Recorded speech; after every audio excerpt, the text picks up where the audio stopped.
hace 1000 años la gente en el Pirineo, ¿no? Entonces, pues había un monje en Benasque, en un monasterio, que sabía escribir, ¿no?, de todo el monasterio. Había otro en Aínsa que sabía escribir. Y cuando tenían un libro, pues un libro grande, por ejemplo, de Platón, entonces nacía la Universidad de Salamanca, ¿no?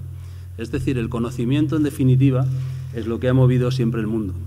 La cuestión es cómo se comunicaba el conocimiento. Lo crítico es apostar por el talento.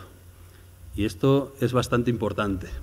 En definitiva, si tú lo que necesitas es tener talento, lo primero que tienes que hacer es tener la ambición del talento que tienes, que quieres tener. Uno de los grandes problemas que tiene Europa, y se ve a nada que coges el avión, es que la mayoría de la gente que te cruzas por la calle en Europa no quiere cambiar el mundo. No tiene una ambición global, no tiene una ambición suficiente. Nuestro nivel de ambición es bajo y ese es un problema grave. Seguramente porque vivimos muy bien, pero seguramente podríamos elevar un poco nuestro nivel de ambición.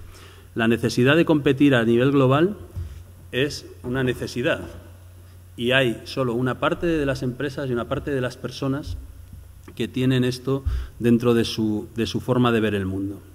Importantísimo para eso introducir el talento en el ADN del entorno. Una cosa fundamental es valorar el talento.